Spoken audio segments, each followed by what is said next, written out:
just go ahead and start the Steiner.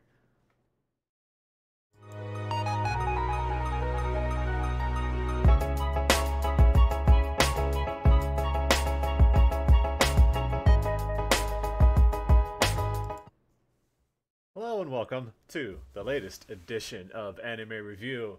I'm Zach Reese, your host. Joining me today is the return of Nusha. Yo. Yo, so we brought one back and we got rid of another. So Deanna, she is currently on vacation in the great country of Iowa, United States.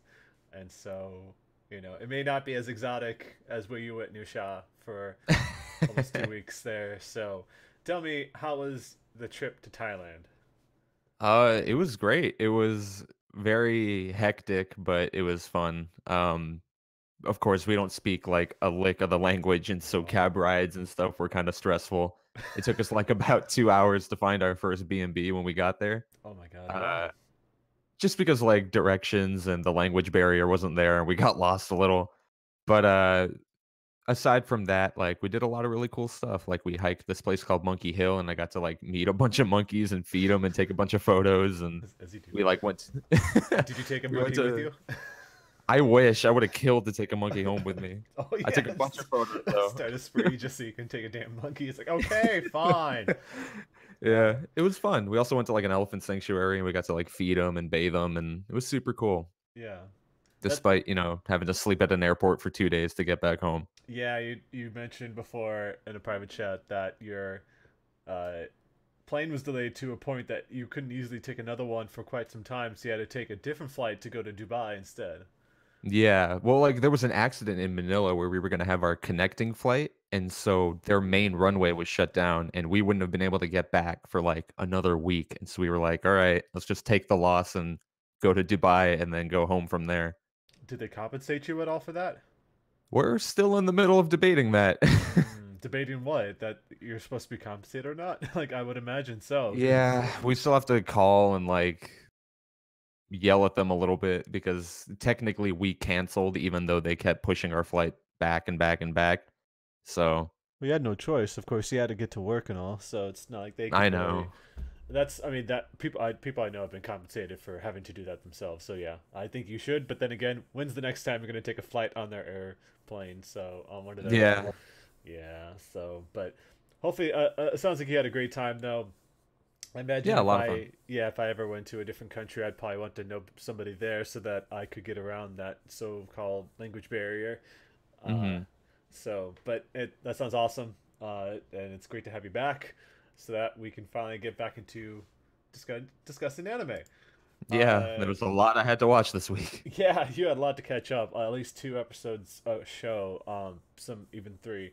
So that was quite of a pain. So as you can see, on people that are watching the video, I took out Deanna's list just for now. She'll be back by next podcast. We'll finally have the crew back, all together here. Um, but it's one of the interesting things is just the fact that you and I, Nusha, watch a lot more shows than me and Deanna watch the same shows, and so we can discuss these things a little bit easier. I should probably take out Cells at Work because I remember you actually don't you dropped that show, right? Yeah, I did. Okay, so I'll take that out. I don't think there's anything else that I need to drop though. I think it's all pretty much the same. Yes. Okay. I think there's just one missing, which Oh, is it's the one I made the image for, but I totally forgot to add it. It's the Muhio and Roji. yes. Let me just Yeah. add That was that. like a late addition. Yes, of course. Muyo and is it that Ryoji like that? Yeah. Oh, I need to make I'm make sure the audio only listeners are very much yes. appreciating this moment right now. Oh, hey, come on. They'll need to know my typing is on point here. All right, so yes, so yeah, of course. So that means we won't be able to talk about shows like Free or Rewritten Sukumogami. I'm finally learning how to say that properly because I still mess up saying that name. But of course, she'll be back like I mentioned next week, and we'll catch up on the episodes that we didn't discuss this week. So people who wanted to learn more about her thoughts on that, we'll get to it. But let's get into the shows that we were actually watching. So let's just kick things off. I'm going to go in alphabetical order because it's easier for me to track as opposed to before where I totally skipped over some shows by accident. Let's talk about Angels of Death. So, Nusha, obviously you weren't here for the last couple episodes, but last week I was talking about what we missed out on, what was happening at that time, I should say. So as I Hmm. talked about last week, Rachel has to clear every level once again, as ordered by Gray the priest, in order to make her way back to the doctor Danny, his floor, to find the cure for Zach's gigantic gushing wound that somehow medicine will fix. Like I made the comment, I was like, I don't know how you can really use like a bottle of medicine to fix a giant gaping wound, I but mean, the guy's lived through like electrocution and getting gunned down, and now is scythe to the belly. I'm sure with like an Advil, he'll be fine. I I I, I imagine it's kind of like Vinegar Solid, where the medicine is like nanomachines and it's the cure for everything. So it'll be Yeah. he'll be fine. But I thought it was kind of interesting how Gray tried to spin it as, for Eddie, the boy, the gravekeeper.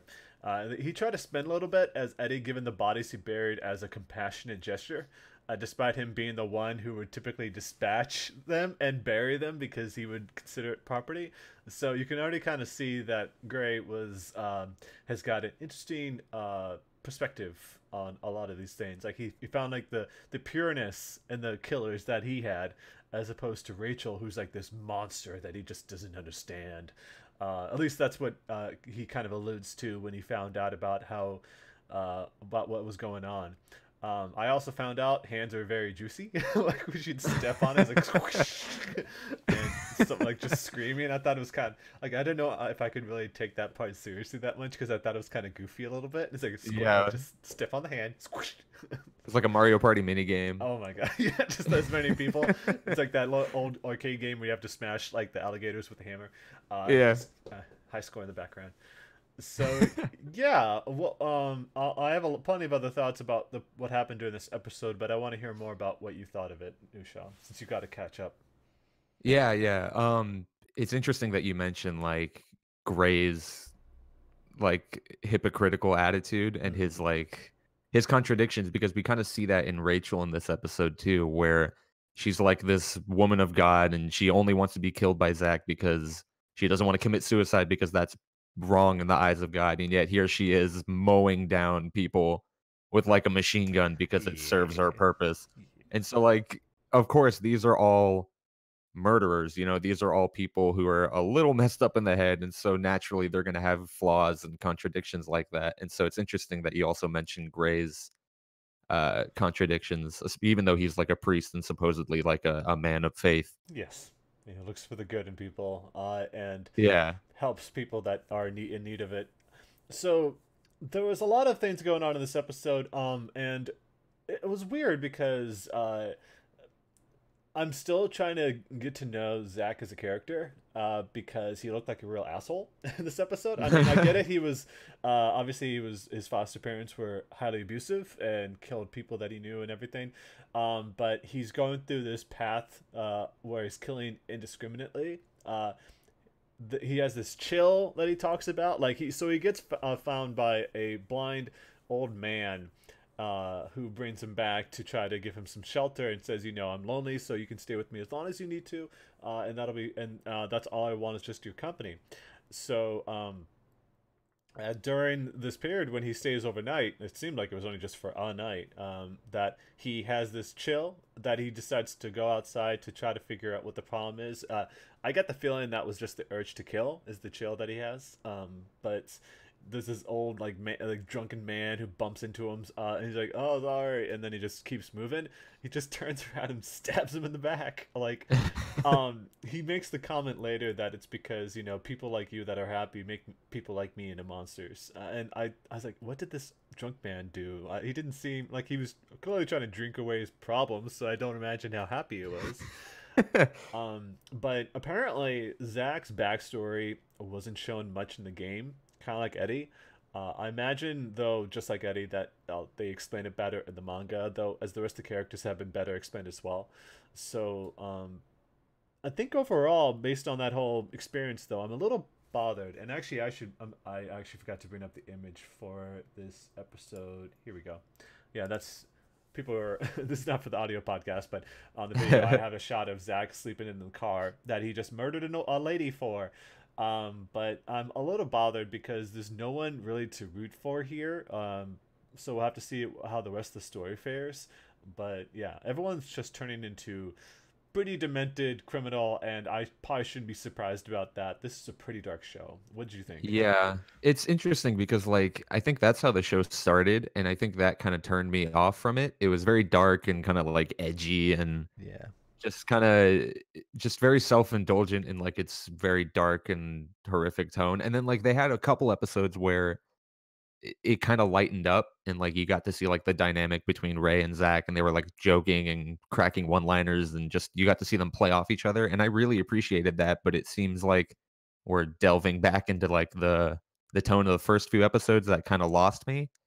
And so I'm hoping we kind of go back, but it seems like this is just going to continue getting darker and darker. Yeah. And I don't know. I think you were right also the backstory was a little poorly paced. I don't know. I didn't completely fall in love with the character just because of learning more about his backstory. It all seemed kind of convenient. Like, how did this blind man know that there was a kid in the middle of the street in a car?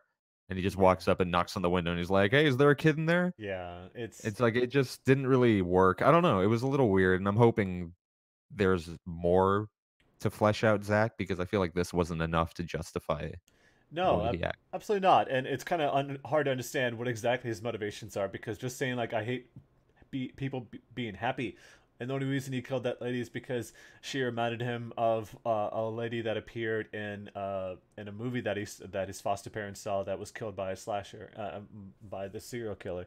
So it's like it's kind of hard to follow, and I it's like I can see things his way. He's not such a bad guy after all. He just wants to kill people that are. Yeah, I was like, he's got to chill. yeah.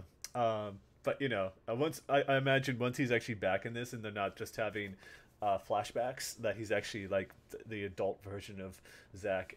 I'll probably be okay with it again because Bakugo's voice makes me relax a little bit. I don't know. It's kind of funny that way. Yeah. But yeah, Angels of Death on episode 8 continues to be pretty dark and demented, and I hope that they just kind of figure out how to make it better. Yeah, a little shaky. A little shaky, for sure. And I don't know how. I haven't been watching any of the previews for the next episode, so I'm curious to see how things will go from here. Also, a Uh, reminder: neither of us have played the video game, so we don't know how things go. So yeah, definitely. I'm my only exposure to this property is the anime, so yeah, same. So yeah. So let's move into the next anime we can discuss here. Attack on Titan season 3. So Deanna has been, of course, keeping anyone who's been listening to this podcast, keeping us up to pace about what's going on here. So of course, there appears to be some problem that they're trying to uncover some sort of conspiracy that's been happening between the government and the Titans. And so, what happened in this episode, Nusha? yeah, so in the last couple episodes, we saw Erwin, he's being framed for murder and for conspiracy against humanity for hiding Eren and Historia. And so we're kind of witnessing his trial, quote unquote, in this episode. Yeah, And so uh, he's in this room with all the military leaders and the king that we know at this point is a fake king that's being put there just for looks so the military leaders can lead humanity the way they see fit. And so he tells the leaders that without him and the scout regimen, there's going to be no defense should a Titan breach the wall that they're living in right now. And if that happens, then they're all going to have to evacuate into Wall Sina. And since there's only two small groups of humanity left at that point, civil war is sure to break out. yeah, And so I thought that was a very interesting moment because this whole season, there's not very many Titans. And it's because this whole season's about humanity kind of fighting itself. It's kind of cannibalizing itself in this season because we're seeing all the dark politics behind everything. And so civil war being a threat in this episode as opposed to a Titan attack seems very thematically fitting, and so I appreciated that. Of who's the course the real plan doesn't monster? work. Sorry. Exactly, yeah. Man is the real Titan. Oh well, I Um, guess. of course the plan doesn't work. He's still sentenced to death, and then just as it's about to happen, his backup plan comes into effect where someone bursts into the hall and fakes that a Titan did exactly what Erwin said and attack the wall, and that everyone's going to have to evacuate into Wall Sina. And upon hearing this, the military leaders, instead of helping humanity, say, close off all the gates. Basically, we're going to sacrifice this portion of humanity so a, a smaller portion that we know can live is going to be alive at the end of this. And we also don't want civil war to break out. And so seeing this and how willing that they are to sacrifice half of the remaining people, the garrison squad actually stands up and stages a coup against the king. Oh shit. Yeah, exactly. And so a coup happens, the fake king is ousted, and we actually see this very funny moment where this king, who we just see like since this season started, he's been sitting in his chair with like this super badass pose, just looking down on people, and he looks very ominous and foreboding. And then, right as he's ousted, we find out that he's just like this senile old man that they put into throne, and they're just like, "Wake the fuck up, old man!" He's like, "What is the time to eat yet?" Oh, just And the pose. Oh my gosh. yeah, and so he's ousted, and then that's pretty much the biggest plot point in this episode. And then I think there was a really nice scene at the end where after all this happens, Erwin is sitting in this coach with this guy named Zachary, who's like the leader of the garrison troops, I think, who staged this coup. And he tells him that he wasn't really sure if this was the right thing to do. Yeah, the military leaders were causing like all these conspiracies and they were working in the shadows, but their plan at the end would have saved a chunk of humanity that we know can be saved. And essentially what they're doing right Oof. now is making a gamble to see if they can save more people under their rule. And so Erwin's like, I don't know if what I'm doing is right. And even then he's like, he kind of admits to himself that he only did this plan because it's self-preservation, because he Oof. would live at the end of it. Yeah. And so again, we see like that moral grayness that Levi mentioned in the first episode. Like, we don't know if this is the right thing to do. This is just a group acting in the way that they feel is right. And so I think that's really interesting that they took this character Erwin, who's supposed to be like this righteous, like all good, humanity is everything. I will sacrifice my life to save my troops. And they even made him like he's not even spared from this moral ambiguity. And so like that central theme of like mankind being not morally good, not morally bad, but kind of flawed is really standing strong this episode, and I really appreciated that. Yeah, it seems like he became more of like a straw man, people to, lay across all these problems that they're facing. But that's also been like kind of the theme of the entire series. It's just this more ambiguity about if they're doing whatever they're doing, if it's right or like, is this really working, And so Yeah. obviously they're concentrating more on that in this season, it appears like, based on what you and Deanna both talked about in the past. So um, I like how it's been more about the political intrigue about everything and not just straight up action scenes, because that kind of is a good way to bring people like me in who are very much into that type of design. So Yeah. I like It's that. also just it's a testament to the writer. Like the show's about Titans, and in like the past 3 episodes, we've seen no Titans, and the story's just as gripping as it was in episode 1. So I think that's a very strong testament to the writer and to the staff. Absolutely. That's good to hear. So yeah, obviously we'll keep moving along with Attack on Titan season 3. It's good at least that we got two people here that watch it, so they can keep it. You guys can keep us up to date about what's going on there. But let's move into another serious drama, because Deanna lost her mind over the last couple episodes, and so I'm curious to hear what your perspective has been, because she was the one that convinced you to watch it in the first place. Let's talk about Mhm. Banana Fish. And this sick ass mohawk this guy has, this purple mohawk that I like. Yeah. What was this episode like for you? Uh, okay, so I mean, this series is never gonna pump the brakes when it comes to like dark drama and gang relations, and this episode is no different. So I don't know how familiar you are with the plot, but I'm just gonna go through what happened in this episode. Ash and his gang are lured away by Golzine, whose men are now holding Max's family hostage, and in doing so, they actually kidnap Eiji, the Japanese photographer, the one who Ash is developing like this close relationship with, in hopes that Ash is going to come chasing after him and they can finally capture Ash. And the important thing is they don't want to kill him; they want to capture him alive because Golzine is a twisted fuck and wants to have his sex toy back. Um, Right. Right. yeah, and so that's pretty much oh no, there was also another big moment. We actually confirm in this episode that banana fish is a drug, and it was actually developed by accident, by a professor who I think was trying to develop just like medicine, like regular pharmaceutical drugs, and him and his partner accidentally developed this drug that pretty much puts you into the state of a bad trip where like negative emotions like anxiety and stress are amplified. And then they realized that this made soldiers in particular very susceptible to being hypnotized. And so by using these drugs, the government actually wanted to use banana fish to make soldiers more susceptible to following orders and stuff like that. Right. And so we figure out that Golzine is actually working with the government and selling them this drug. Um, and so I don't really know what I was expecting, but I don't know. I was hoping for a bigger reveal of what banana fish was, especially because like up until now we were like the first thing they said is like, "Oh, it's a person." Then it's like, "No, Yeah. we found out it's a drug." And then it's like, "No, wait, it's a person." But no, now we know it's a drug. And so it's it's like it wasn't like a very satisfying reveal. Like I don't know, maybe that's just me nitpicking. But aside from that, um, I think more so what keeps me interested in this series is the complicated relationships and like the different groups. Like right now we have Golzine's gang, which we know is creating banana fish for the government.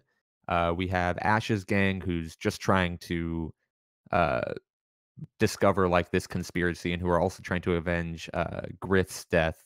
And now we have the Chinese gang, which is working with Golzine's men and but don't necessarily trust them, just trust him. They're also trying to figure out what he's doing with this drug. And so Yu Lung, this character that Deanna was talking about, is a part of the Chinese gang. But we find out in this episode that he also has reason to doubt the gang that he belongs to because his brother killed his mother. Mm, It must have been like a power grab thing, maybe, and so he has reasons to also doubt the group that he's coming from. And sounds so we see all these complicated, like, gang relationships, and so I'm interested to see how all of that plays out. imagine Yeah, and so a lot more deaths yeah. to come. That's what it sounds like. Oh, Yeah. definitely, yeah. There's, like, 3 different gangs going at it. There's Yeah. definitely gonna be some deaths, Yeah. and yeah. It was a funny moment in this episode too, where, like, we find the professor who created banana fish, and so Ash is, like, about to beat the hell out of him because this is the drug that essentially killed his brother, and then Max, who's, like, the voice of reason usually, stops him, and he's like, "Wait, I wanna hit him," and he punches the professor because his family's been held hostage because of this drug now, Yeah. and then the professor falls from that punch into the arms of, Shunichi, which is, like, Eiji's superior, and then you think he's gonna console him, but Eiji just got kidnapped because of banana fish, and so he punches the professor too. And so this poor Wow. guy's just getting the shit kicked out of him by 3 different people who were impacted by this drug that he made, and so it was a really funny scene, but it also showed, like, just how this drug is kind of impacting all these lives and bringing all these people together. And so that was an interesting but also very comedic moment, I feel. Yeah. Wow. I mean, that's the kind of thing that Dan was talking about before, just about how a lot of things have become twisted, and they have to sort of figure out how they're going to resolve these matters when they have to deal with this particular drug that's, as you said, tearing each other apart and impacting a lot of lives. So it'll be interesting to see where they go from here because it just sounds like it's going to get darker and more serious as they go along, as they figure out the lasting impacts of this drug, as it's already began to take its toll. So we'll have to hear about that. Definitely. So on that note, let's go to for something a slightly more heartwarming. Cells at work. So, Nusha, you don't know this because you're not watching anymore. But last week, cells at work tried their best to make us sympathetic towards cancer. Yeah, I heard about this. Yeah. That is not something I would get behind, and I didn't when I was watching it before. I was like, no, you're not going to do this. I'm sorry, cancer cells. No, it's not going to make me understand things from their perspective. So as expected, though, they had to dial things back for what would otherwise be considered a climactic event. Because that was episode 7, and that's just obviously just a little bit past halfway of what I assume is just this one core season.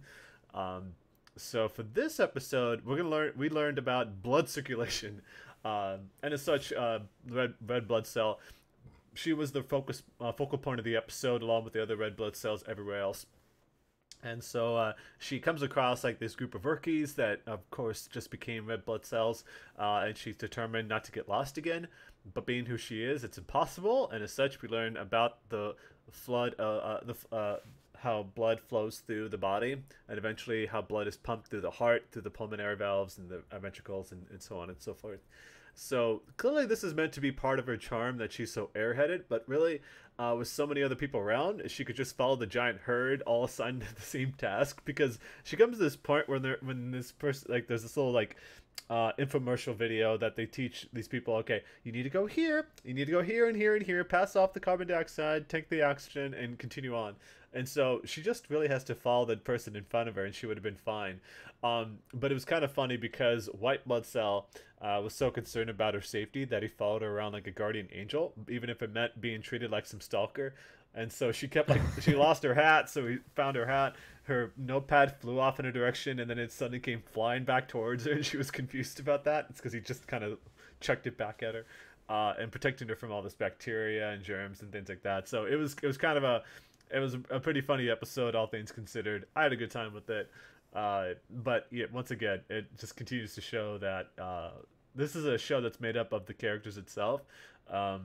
But I wonder if they're ever going to get serious. I don't think so, because it's not that kind of show, really.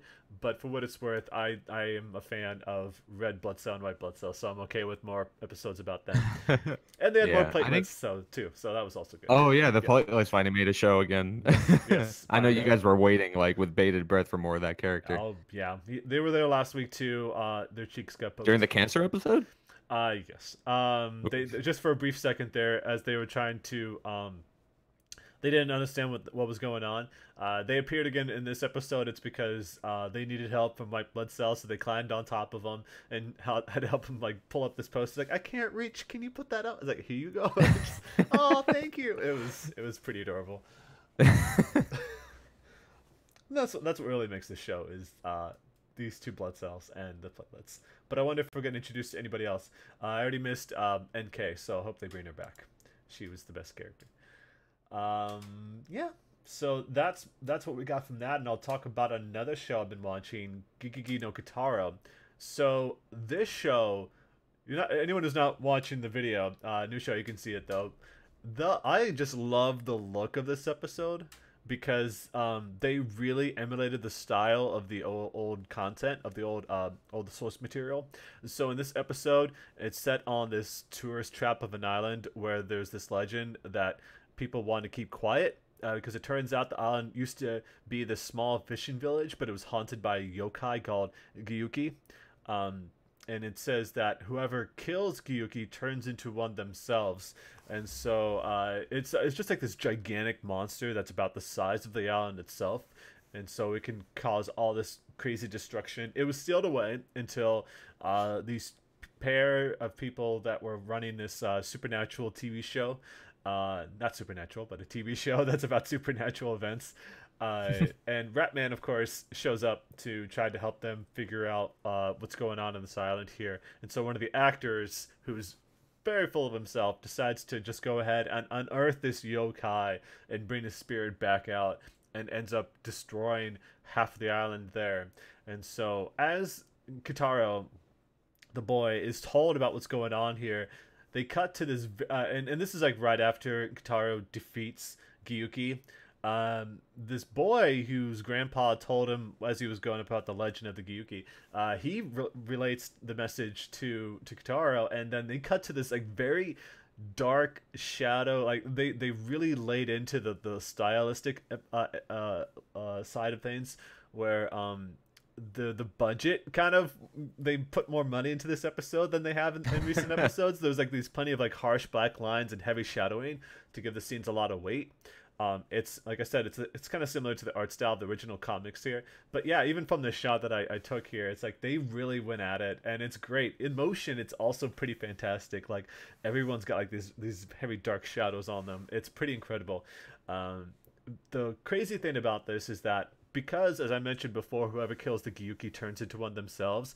If Kitaro is the only person who can defeat the Gyuki, and now his friends are expected to defeat him, that's kind of messed up. But it turns out, in a hopeless situation like this, people of the island are supposed to pray at Karura-sama's shrine, and Karura, it turns out to be a Tengu, which people don't know. It's like one of those giant, like humanistic birds that fly around with wings. So, so it turns out everything went fine. It just shows how serious the content can be, though, because half the episode was Kitaro completely destroying everybody, destroying the island, and potentially killing a lot of people. I don't know. Maybe there weren't a lot of people on that island, but he caused a lot of destruction. But when you don't have somebody like Kitaro around, a lot can go to shit, and it just shows how serious it can be, how yokai can be, and how destructive they can be. So it's going to be kind of interesting to see what they go from here. But I just want to say, this is like episode 22 out of what is supposed to be a 50+ episode season. It just reminds me why I watch this show. It's been so much fun to watch. So Yeah, this is definitely one I've been planning on picking up once it completed. Like the style of it all and like the character designs look very interesting. yes. Is there like an overarching like narrative to this, or is it more like Monster of the Week every week? It's episode to episode, pretty much. There was Mm. recently episode 19 and 20, which is kind of odd. Okay, so they introduced this so-called a nameless yokai that no one knows what it is, but it Hmm. has this overwhelming power that you just can't describe. Like no one, not even Kataro's father, who's the eyeball on his head, uh, didn't even know what he was. And then for the next episode, they kind of leaned into, like, they were doing their research.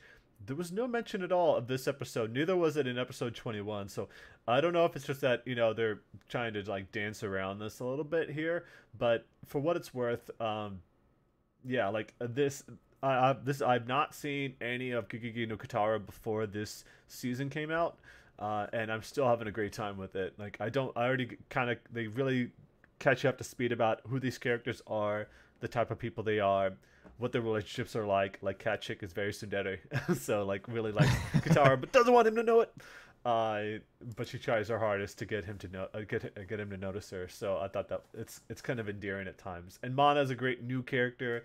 Just the art style alone is very modern, but also, like I said, it injects a lot of the classic style from the older comics into it, like this episode did.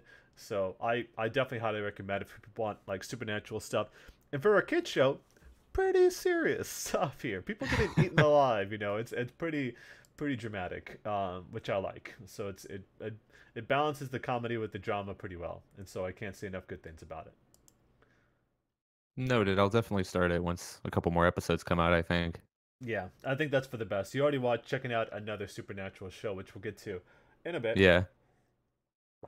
But let's talk about another show that I can't say it balances comedy and drama that well. It's more just drama and psychotic people. Hanibaro. So I know we got this very, very warm looking image here of Nozomi, but let's talk about what happened here. So last week, Nusha, you weren't part of that podcast, but last week was filled with a bunch of psycho people that were just like unreasonably mean to people. Kind of continues on in this episode where there's a focus on people just being either playing cold to each other or straight up like assholes. I did like how we got to learn more about Nozomi, because the first time she showed up, I thought that was like a big bummer that she was only briefly talked about. And I'm pretty sure you were part of that episode too, Nusha, when we first met her. But it turns out she was somebody who went to the same middle school as Aragaki and Riko. the of course the two longest serving members of the badminton team. So though we also mentioned last week there was a bit of a creepy moment where it looked like Nozomi's coach was checking out Aragaki as she was warming up. But apparently, she was yeah. It's like he just walked around while she was like bending over to like stretch, and he's like, "Huh." I was like, "What the fuck?" Yeah. His Um, character design definitely doesn't help in that regard. oh no, he looks like a straight up pedo. But He he's he, drawn to look like a scumbag. yeah, oh, no doubt. Which was weird about his character change this episode. But it turns Yeah. out that he was analyzing her knee. So apparently she's got some like a knee problem that she kind of and this is clearly from like the very first episode too, is that everything she does, she does it to like 110%. Like she's straight up sprinting back and forth across the court. Even if something is supposed to be out, like one of the Batmans is supposed to be like out of the court, she still sprints towards it and tries to knock it back into play, which kind of says a lot about her character.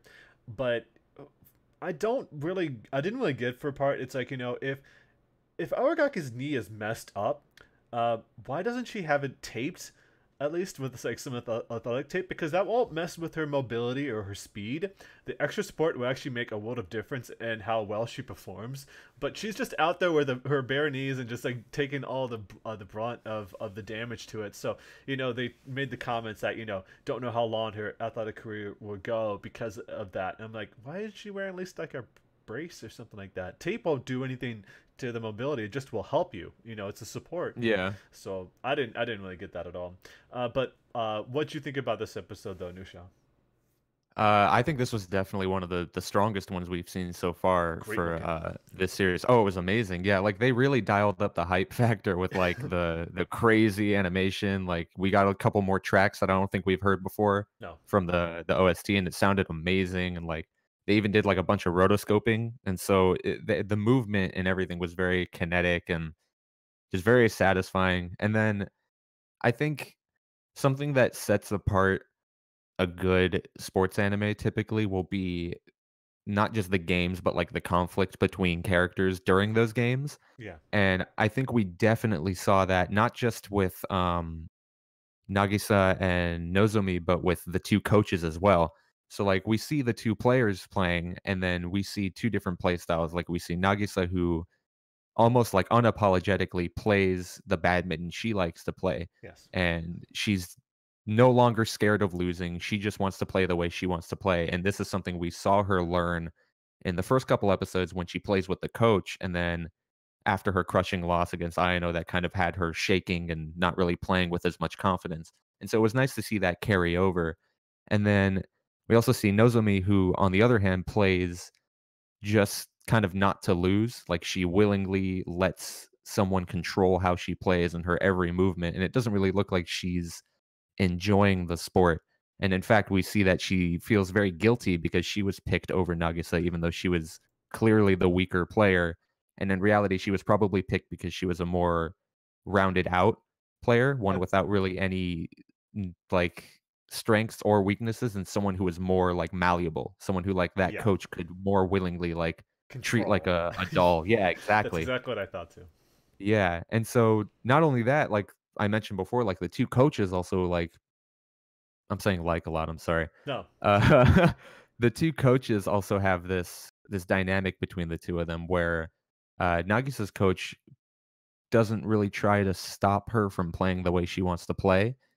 He kind of lets her do her own thing and knows that if he were to try and control her the way Nozomi's coach is doing, it would only hold her back. Whereas Nozomi's coach believes that he knows best and that she should just follow his orders, and that a mutually beneficial relationship like that is just common sense. Why wouldn't you follow that? And so there were two very interesting like dynamics there that I appreciated. Yeah, and above all else, I mean, also included there is that Iano is being snapped completely. Like it's Yeah, weird how like yeah. forcibly oblivious some of these people are about her behavior. Especially her friend. It's like I don't really get why she's like the manager. She should be more forceful on Ayano for her behavior towards hmm everybody else. But even then, they're like, it's fine. Let's go back to whatever. We have another match to keep distracted by.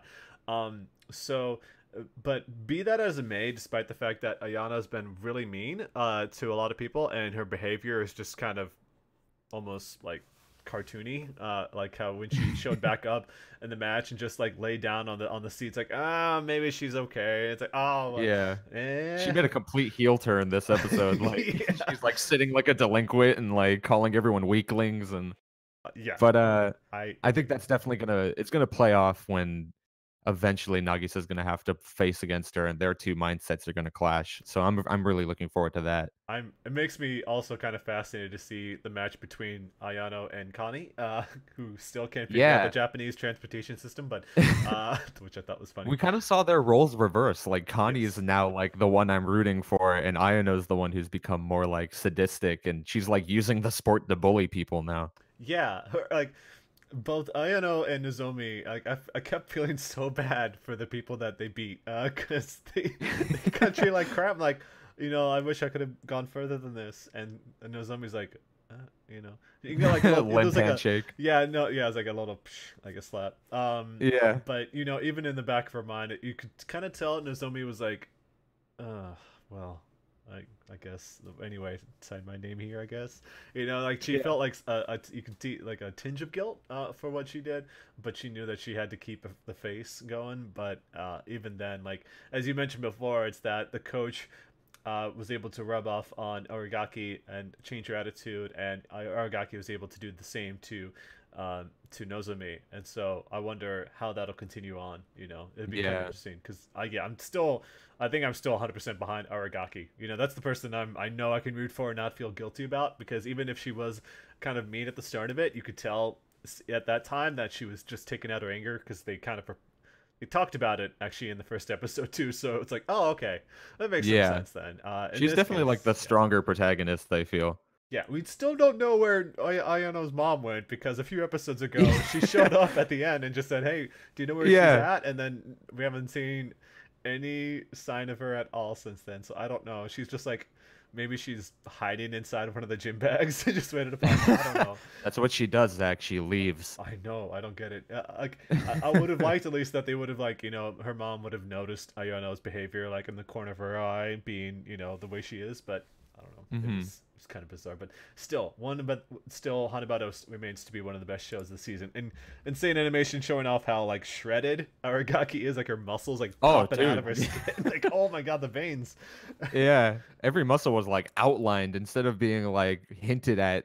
Everything was a very clearly defined shape. She was like ripped for that 1 second. I know she did the same in the first episode, where like her legs are just packed.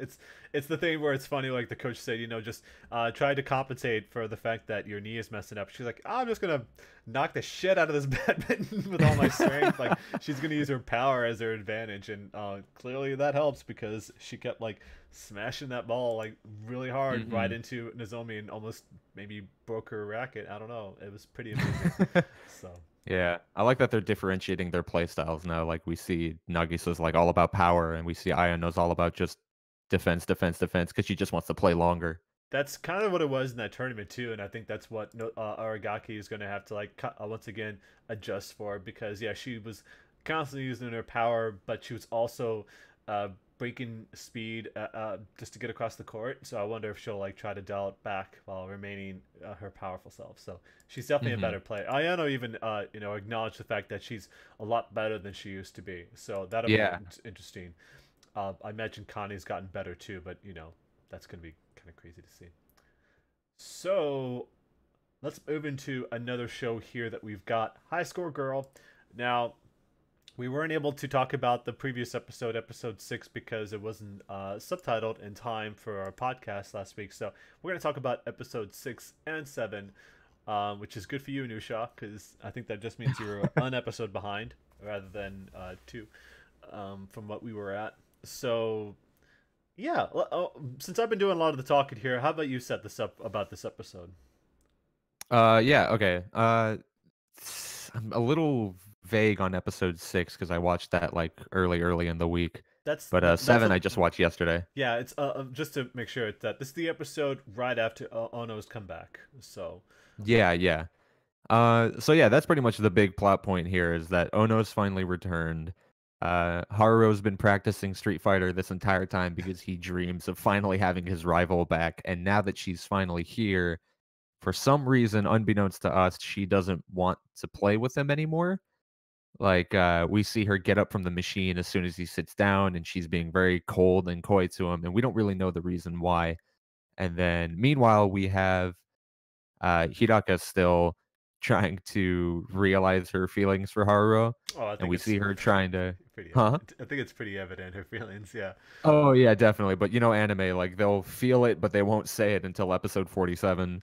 But, I hope there's yeah, 47 so episodes. I wish Yeah. there was. Yeah. Really. She's, like, going out and trying to become more of a gamer herself in an effort to get closer to him, and, of course, being a romance anime, our main character is completely oblivious to her Oh. efforts, and Hmm. it's a little frustrating. That's something I've noticed about the last 2 episodes. They've been very frustrating, not just because of his oblivious nature, but also because Ono doesn't talk still, Nope. and so we don't know why she's angry. We just get these little kinda grunts and snuffs every here and there, and we're just as aggravated as Haruo in this situation, and we're trying to figure out what's going on too. I don't know how you felt about that. Yeah, I mean, yeah, Hidaka, she's very adorable. Like, she has a lot of those amazing thoughts you were talking about running through her head. Like, she even mentioned on by passing that she was thinking about the possibility of marriage. It's like, man, if we were married, I was like, oh, we're not going to talk about this. And she's It's already like very at that quick, point. yeah. Yeah, she's already at that point inside her head. But it was clearly innocent. They were just a bunch of middle schoolers, so I didn't really take that too much. But I do feel bad for her since Ono's returned. I mean, don't get me wrong. I think I like Ono as well, but there's something about the fact that Hidaka can actually talk that I appreciate. Yeah, But I will say for Ono's part that she has the ability to put Haru in his place after being so full of himself, and so I do like that because, as you also mentioned, he's completely oblivious to the feelings of those around him. He's just focused on playing video games, and if another person's around, is like, "Hey, you want to play video games with me?" That's about at the extent of the how much he cares about those. But Ono, just with a look or a hair whip, I guess in some cases, he can put him down. So I do like that. But given my history of rooting for the underdog in a lot of different shows, there's a very strong chance Hidaka will be rejected in favor of Ono, which is just how these things work. But for what it's worth, the show I still think it to be. I still find it to be incredibly charming and heartwarming at times. But I also will mention that I found it kind of weird. I don't know if you noticed this in the episode that I forget the guy's name, but the brown haired dude and the pink haired girl, the crazy one, were pretending that they yeah. never met Ono before, and it's only been 2 years. So they're acting like only Haru knew who she was. Like, you guys hung out with her too at the park. Like, what are you talking? Yeah.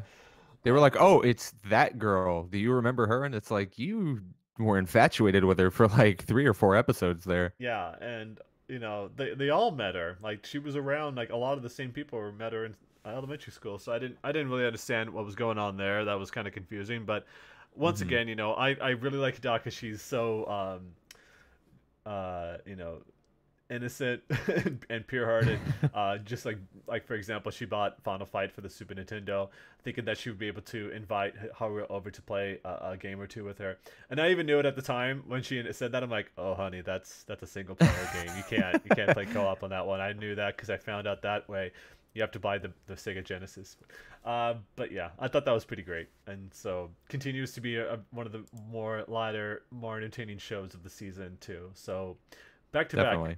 back to back, Hanabata, High School Girl, two of the best shows. So let's get to that other supernatural show that, in this case, that you've been checking out here, and it's Muro and Roji's Bureau of Supernatural Investigation. So how has this show been for you? You've had to catch up on a few episodes, like we talked about. Yeah, I think we're on episode 4 now. This series was a bit of a roller coaster. With episode 1, I think if you'll remember, I sung its praises. I was very happy with how it came out, the characters, the writing, the art style, everything kind of worked for me. It wasn't like an amazing show, but it was something that I appreciated and I was definitely going to keep up with.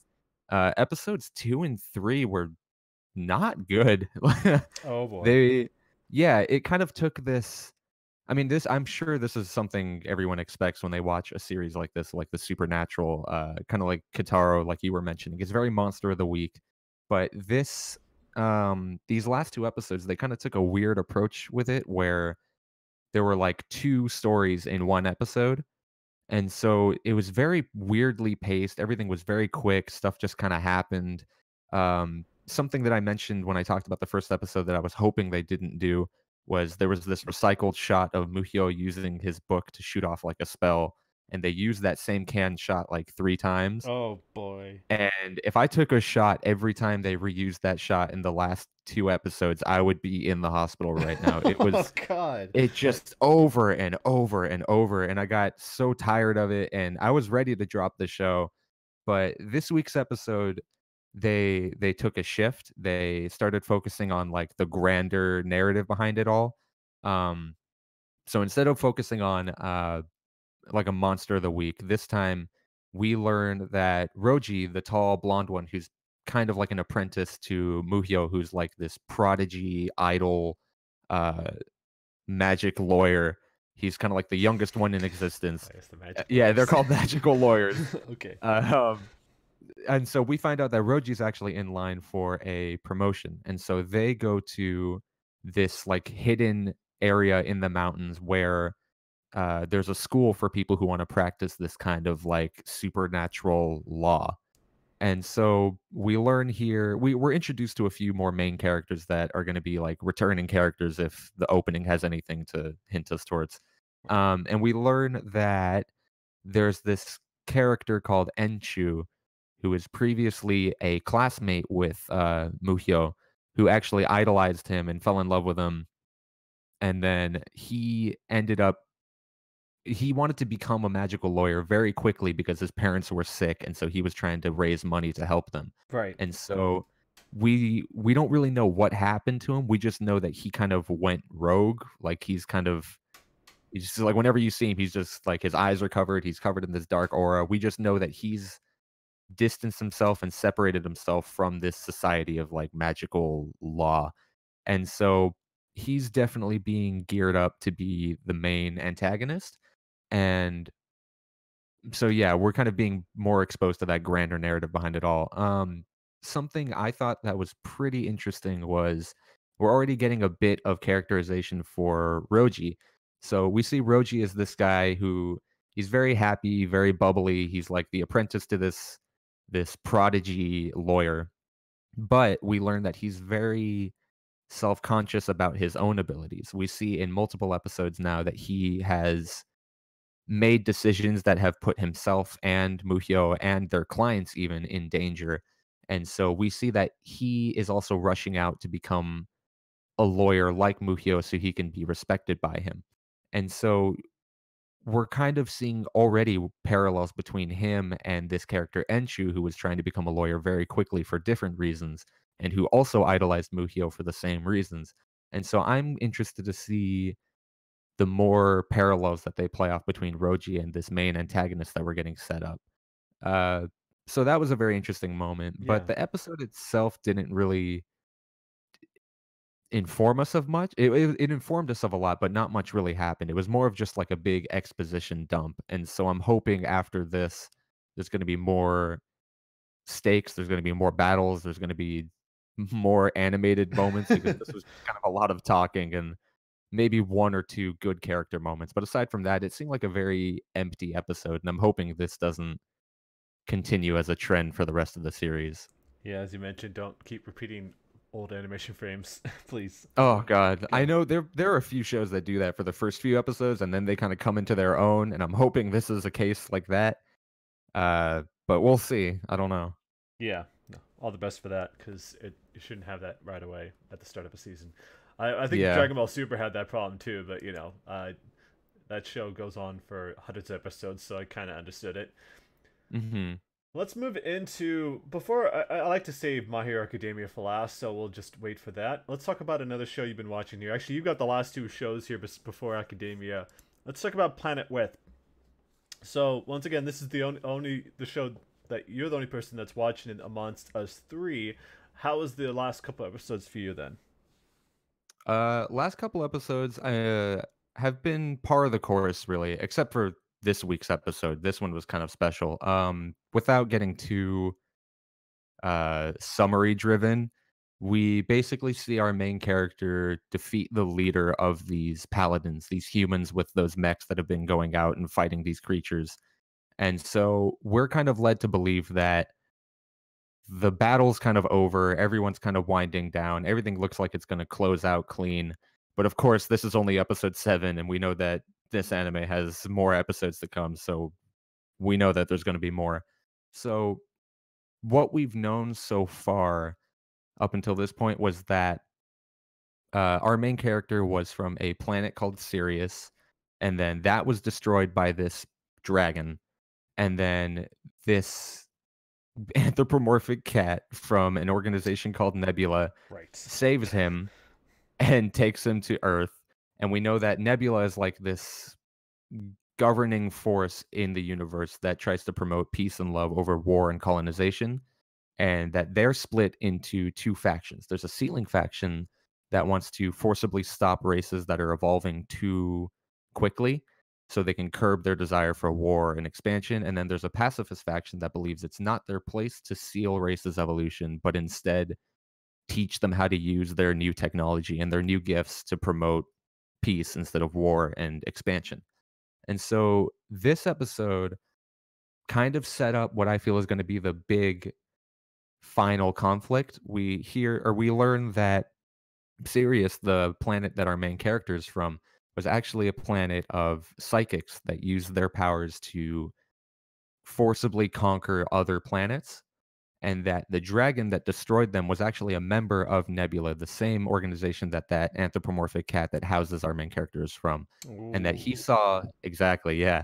And so he saw that this race was evil, using their powers in a very non-constructive way, and instead of sealing it or taking the pacifist route, he just wipes the race from existence. Oh. And then Wow.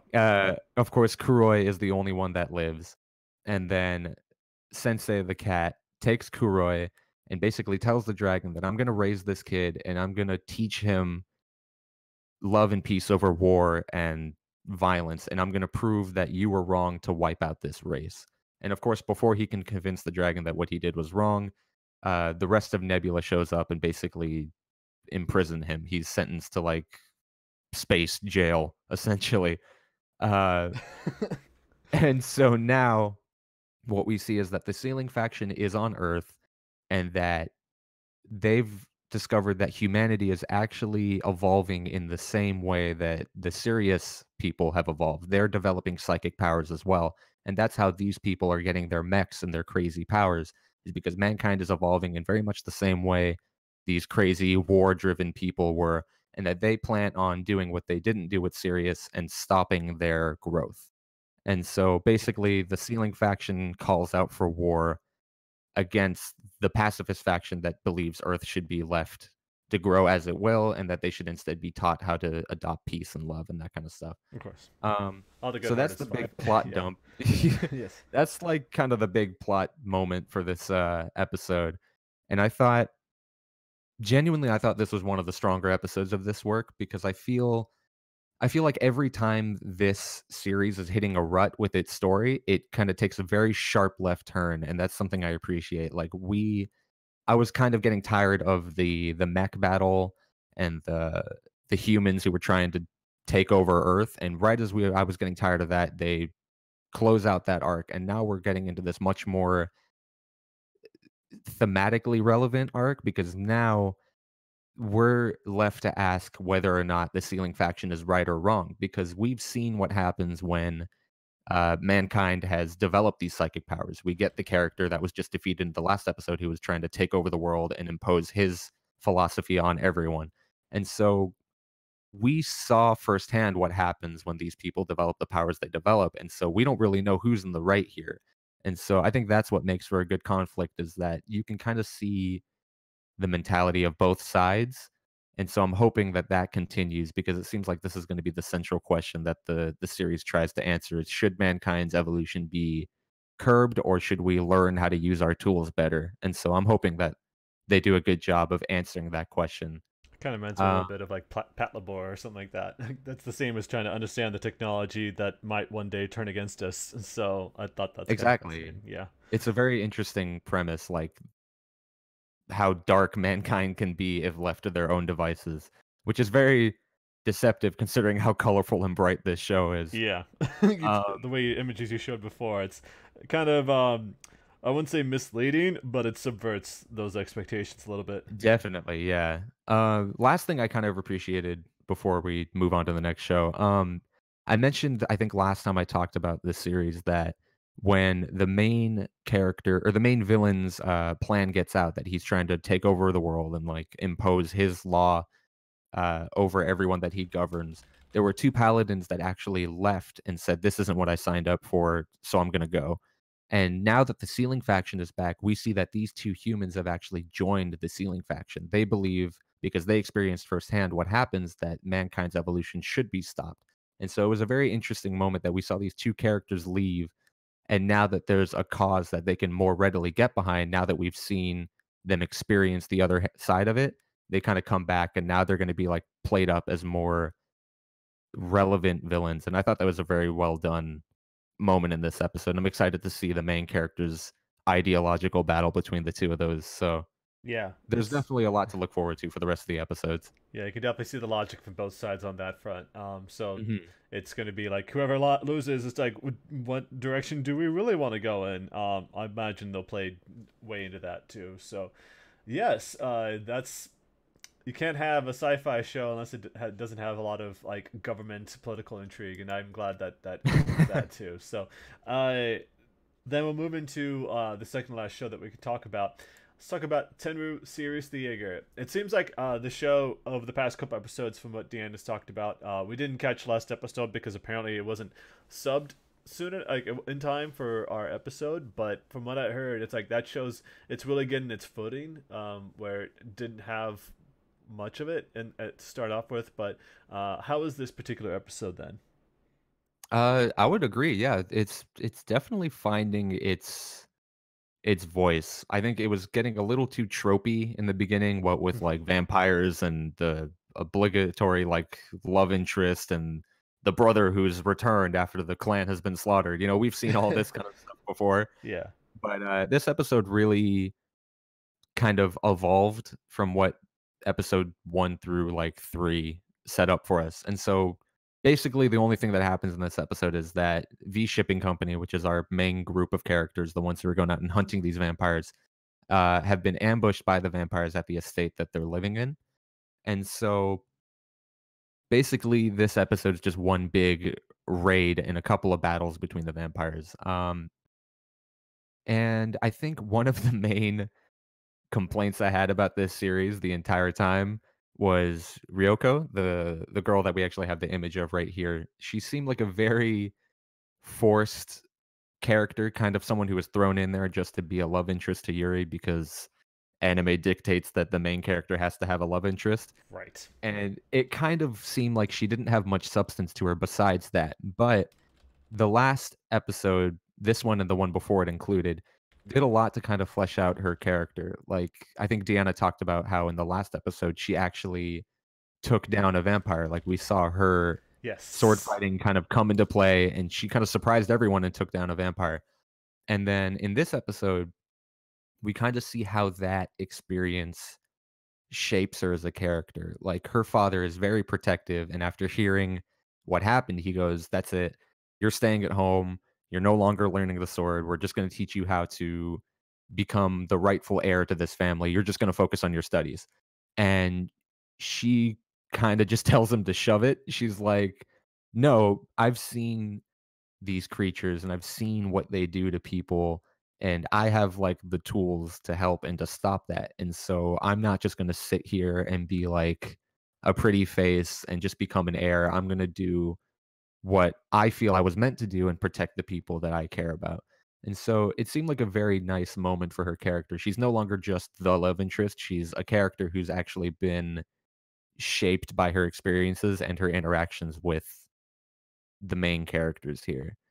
Um, Aside from that, there was I guess another decent moment for Yuri where he's speaking with Philip, his partner, and then Philip, I don't know if you remember, is the character who was very standoffish with Yuri because a Yes. member of his parents were killed by a member of Yuri's clan. Yes. And I remember that. they had this very weird moment where in like 30 seconds he forgave him and everything was all hunky dory. And in this episode, they kind of talk about it more. And Yuri basically asks him, "Do you want to kill me?" And he goes, "No, why would I want to kill you?" And he's like, "Well, because I was part of the clan that killed your parents." And he's like, "Yeah, but you didn't do it." And he's like, "Yeah, I guess that's true." I guess that's right. I And guess logic, you know. yeah, and so, like, this is kinda something that we've learned about Yuri is that he has a very childlike opinion on what revenge is, and this is something his brother actually told him in the last episode where it's like, "I'm a vampire now, does that mean you're gonna kill me?" And he goes, I don't know, like, I'm killing the vampires because they killed my family, but now a member of my family is a vampire." And so he's kind of learning that everything's not so black and white. There's actually a lot of gray to the matter here. And so we kind of see another moment where he's forced to consider that. And then the next episode looks like it's going to really tackle that theme as well because his brother comes in and starts attacking Philip. And so now we see Yuri protecting his new family from his old family. And so we're going to have to see him make some tough choices here and maybe develop his very basic and childlike notion of what revenge is. So I'm looking forward to a couple more interesting character moments for him and other characters like Ryoko. So definitely this episode very much painted the series in a different light for me. I was very unimpressed with the first 2 episodes, but this one kind of Right. got me back on board. So I'm looking forward to more. Yeah, I mean, it's better that they're not all cardboard 2D style characters. Where, as you said, like the notion of revenge is so simple, and that's what's going to carry everything through. I'm glad that at least it's not doing that. So, Hmm. at least for most of the characters, just this one particular person is oblivious to it. So that's good. That's good. Speaking of 2D cardboard, let's talk about the most recent episode of My Hero Academia. Ooh, that segue was gold. Boy, this no, we knew this was coming. I mentioned last week, and Deanna actually didn't. I don't think she noticed until I mentioned it. But that this was going to be a special episode, which kind of sounds like they ran out of material and needed to wait for the manga to catch up or something. But it actually we found out what the actual reason for it was. So this was a special episode, which means it has nothing to do with the previous episode. What's been going on with the provisional licensing exams. This instead was about a summer course that 6 of the students partake in. Uh, so it's about a jewelry store heist that takes place, and the heroes have to determine who is the villain and who are the hostages.